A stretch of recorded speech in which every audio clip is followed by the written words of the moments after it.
नहीं रखी सके। एक धी बैठी दी है ਉਹਦੇ कन्नै गल कत करने उनके मना की गल भी तुहाडे तक पहुँचाने की कोशिश करने।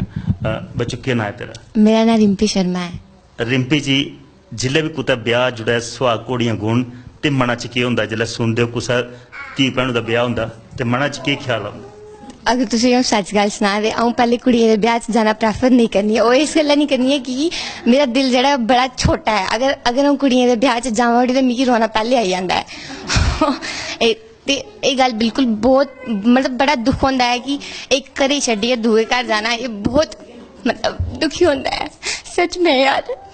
मन दुखी हुंदा उस बाबल दे घर जिस बाबल ने उंगली लाइयै चलना सिखाया, जिस मां ने गले लाइयै धी गी पाले दा हुंदा, जिल्लै जवानी दी दहलीज पर कदम रखना ते धी बगानी होई जंदी उल्लै मन च दुख हुंदा। बिल्कुल बहुत दुख हुंदा। दूआ जिला अज समाज दा उप्पर अस दिक्खने लोक धियें दी कदर नहीं करदे। दाजा दे लोभी जिल्लै दाजा दे पिच्छे धियें गी जलाई दिंदे मारी दिंदे उल्लै केह् आखना चाहंदी है उन्हें लोकें गी उन्हें लोभियें गी उन्हें लालचें गी उन्हें राक्षसें गी दे बारे च केह् आखना चाहंदी?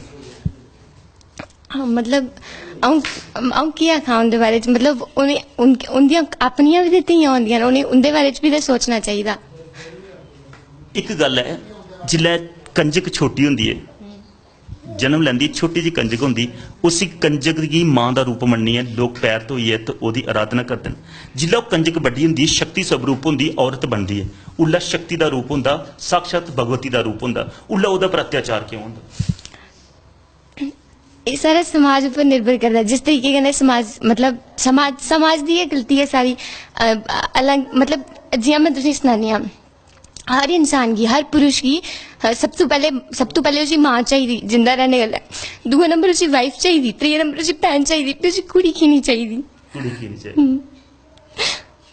एक गल होर है आखदे पे मां प्यो की सेवा जिल्लै दिक्खियो पुत्र जिहड़े न जिंदे वास्ते मां प्यो तरसदे न पे साढ़े घर पुत्र होवे जिल्लै पुत्र जवान होंदे न ते पैसा दिक्खिए मां प्यो कोला भी छिंडा छड्डी दिंदे न हिस्सा लेइयै बक्ख कोठी पाई लैंदे धी बगाना घर भी गेदी होए तो मां प्यो की टोह लैने वापस आती है। अगर कुछ मामूली जिहा भी दुख दर्द होंदा उसी बगाना घर जाइए सुत्ते दे सुखने च लगदा पे मेरे मां प्यो की अज दुख है कोई। बिल्कुल बिल्कुल लगदा पुत्र सके न जतियां तियां बिल्कुल तियां सकियां अगर कोई समझा ते तां बिल्कुल सच गला करदी है दोस्तों। ये बच्ची पुत्रें वास्ते लोग तरसदे न अज पुत्रें वास्ते कई धियां पेट दे विच गै मारी दित्तियां जंदियां पर कोई पुछना चाहता मैं उन्हें लोगों की जिहड़े हूँ पिछले दिन नौवीं के ध्याड़े दे विच कंजकां पूजा करते हैं जे पेट दे विच तुस कंजकें दा वध कर सकते हो तो घर कंजक पूजने वास्ते दूएं दा घर पुछन जांदे हो कि तुहाडे घर धी है और धी जिहड़ी है उह कंजक जिल्लै बड्डी हुई है जवान हुई है तुहाडे घर नूंह बनी आउंदी है उसके उपर अत्याचार क्यों?